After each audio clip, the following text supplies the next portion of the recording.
नमस्कार दोस्तों, student knowledge channel पर आप सभी का स्वागत है। आज हम फिर से एक नए वीडियो के साथ आपके सामने उपस्थित हुए हैं। आज का मेरा टॉपिक है रासायनिक समीकरण, दैट मीन्स केमिकल इक्वेशन। चलिए तो हम आज जानेंगे इस वीडियो में हमने रासायनिक समीकरण के बारे में हमें क्या क्या पढ़ना है। देखिए, रासायनिक समीकरण एक्चुअल में होता क्या है, पहले जान लेते हैं।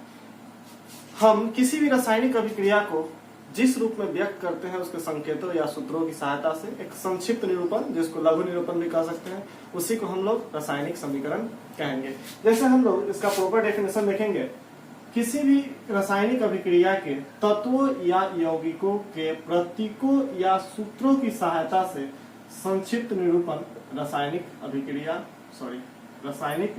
समीकरण कहलाता है। रासायनिक समीकरण कहलाता है। मतलब कि किसी भी अभिक्रिया को हम लोग यदि किसी उसको संक्षिप्त रूप में निरूपित करें तो उसी को हम लोग रासायनिक समीकरण की संज्ञा देंगे।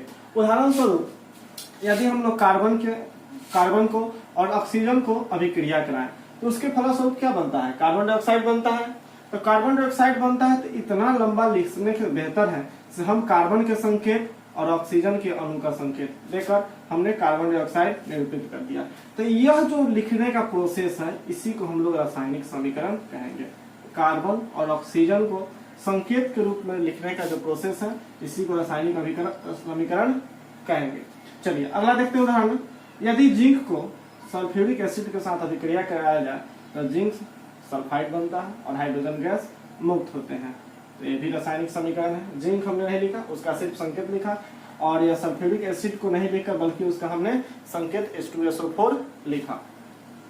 यदि लोहा को हम लोग पानी के साथ अभिक्रिया कराएं तो फेरस ऑक्साइड और हाइड्रोजन गैस मुक्त होता है।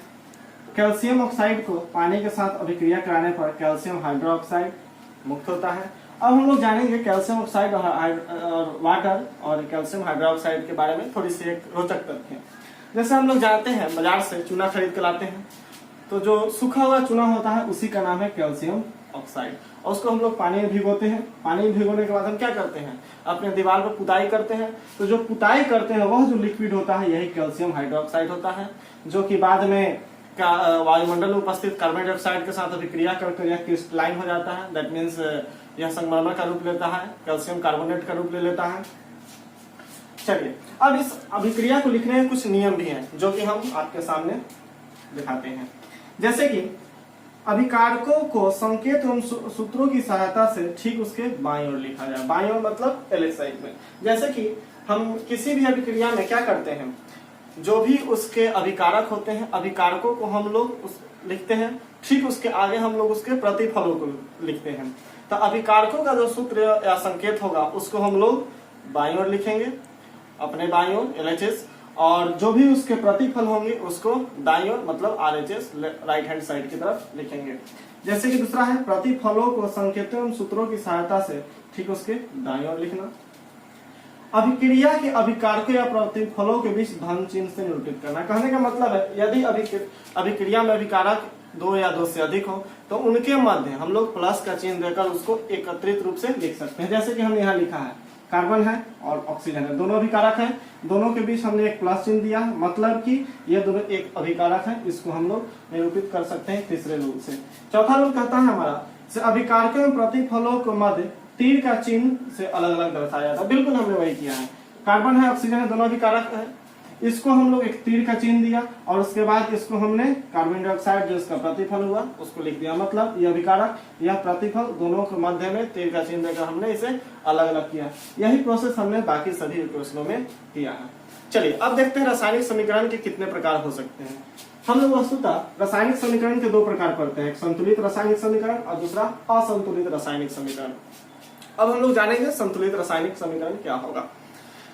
तो वैसे रासायनिक समीकरण जिसके दोनों पक्षों में, दोनों पक्ष मतलब अभिकारक के पक्ष और प्रतिफलों के पक्षों में उपस्थित तत्वों या तत्वों के परमाणुओं की संख्या यदि बराबर हो, उपस्थित तत्वों के परमाणु की संख्या यदि बराबर हो तो हम उस समीकरण को संतुलित रासायनिक समीकरण कह सकते हैं। और दूसरी तरफ असंतुलित रासायनिक समीकरण को देखें तो असंतुलित रासायनिक समीकरण वह रासायनिक समीकरण है जिसके दोनों पक्षों अर्थात प्रतिफलों और अभिकारकों के उपस्थित तत्वों की परमाणु की संख्या यदि असमान हो, असमान कहने का मतलब बराबर नहीं हो, तो उस समीकरण को हम लोग असंतुलित रासायनिक समीकरण की संज्ञा देते हैं। चलिए कुछ उदाहरण है, इसमें हम लोग जानने की कोशिश करेंगे से इसमें कौन समीकरण संतुलित है, कौन समीकरण असंतुलित है, और असंतुलित है तो उसको संतुलित कैसे किया जा सकता है, इसके बारे में हम लोग देखते हैं। आइए, जैसे कि हमने नाइट्रोजन को हाइड्रोजन के साथ अभिक्रिया कराया, तो अभिक्रिया तो यही कराया, यह बना आपका अमोनिया, यह बना आपका अमोनिया। अब देखिए इसमें नाइट्रोजन में कितने परमाणु हैं, 2, हाइड्रोजन के 2, लेकिन यहाँ नाइट्रोजन के 1 और हाइड्रोजन के 1 है, मतलब कि यह आपका समीकरण असंतुलित है। इधर तो नाइट्रोजन 2 है, हाइड्रोजन भी 2 है, लेकिन इधर नाइट्रोजन 1 हो गया, हाइड्रोजन 3 हो गया, दोनों तरफ बराबर नहीं है, तो इसको हम लोग असंतुलित कहेंगे। इसको असंतुलित रासायनिक समीकरण कहेंगे। इसको संतुलित कैसे किया जा सकता है जरा देखेंगे। यदि हम लोग इसको इस तरह का लिखने की कोशिश करें, जरा देखेंगे, अगर हम इसको 2 कोफिशिएंट से अगर मल्टीप्लाई कर दें, 2 से हम मल्टीप्लाई कर दें तो नाइट्रोजन 2 हो जाएंगे, इधर भी नाइट्रोजन 2 बराबर हो गया। लेकिन हाइड्रोजन कितने हो गए, 2 3 6, लेकिन यहाँ हाइड्रोजन 2 है, यहाँ भी 3 से हम मल्टीप्लाई कर देंगे, हो जाएगा इधर भी नाइट्रोजन 2 हाइड्रोजन 3, 3 दूना 6 और हाइड्रोजन 3 दूना 6, मतलब कि यह और इस प्रकार से लिखा जाए तो यह आपका हो जाएगा संतुलित रासायनिक समीकरण। इसमें देखेंगे हाइड्रोजन के 2 परमाणु, ऑक्सीजन के 2 परमाणु, इधर हाइड्रोजन के 2 परमाणु और ऑक्सीजन के 1 परमाणु, दोनों तरफ भिन्नता है। हाइड्रोजन के 2 है, ऑक्सीजन के 2 है, लेकिन इधर हाइड्रोजन के 2 है लेकिन ऑक्सीजन के 2 नहीं है, मतलब अलग अलग है, तो ये भी आपका समीकरण जो है असंतुलित है। इसको संतुलित करने के लिए क्या करेंगे जरा देखेंगे। हम क्या करेंगे, इसमें अगर 2 से हम मल्टीप्लाई कर दें तो 2 दूनी 4 हाइड्रोजन हो गया और ऑक्सीजन 2 हो गया, तो ऑक्सीजन तो मेरा 2 बैलेंस हो गया, लेकिन 2 दूनी 4 होने से अगर हम यहाँ 2 से मल्टीप्लाई कर दें तो भी 2 दूनी 4 हो जाएगा, मतलब हाइड्रोजन भी 4, ऑक्सीजन 2, हाइड्रोजन 4, ऑक्सीजन 4। अब मेरा क्या हो गया, समीकरण संतुलित हो गया।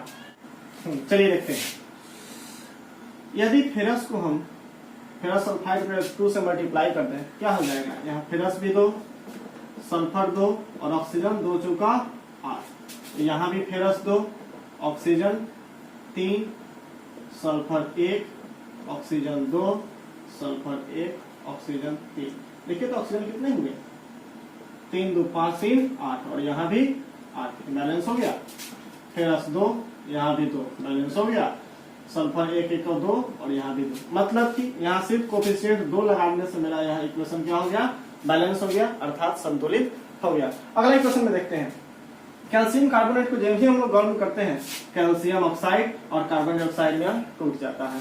अब यहाँ देखें कैल्शियम कितने अणु हैं, 1, कार्बन डाइऑक्साइड के 1 और ऑक्सीजन के 3, कैल्शियम के 1, ऑक्सीजन के 1, कार्बन डाइऑक्साइड के 1 और ऑक्सीजन के 2। यहाँ देखिए ऑक्सीजन 2 1 3, यहाँ भी 3 बैलेंस है, कार्बन 1 बैलेंस है, कैल्शियम 1 बैलेंस, मतलब यह समीकरण ऑलरेडी मेरा क्या है, संतुलित है।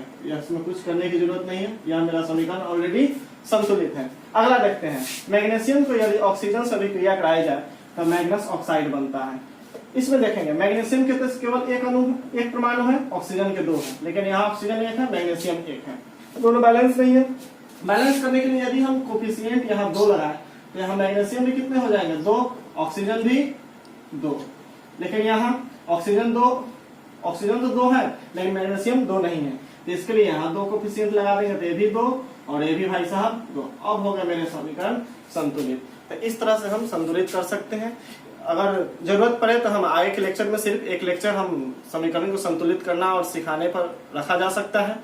चलिए धन्यवाद। आपको यह वीडियो कैसा लगा कमेंट सेक्शन में जरूर बताइए, और आगे की वीडियो के लिए हमारे चैनल को सब्सक्राइब कीजिए, लाइक कीजिए, कमेंट कीजिए। Thank you.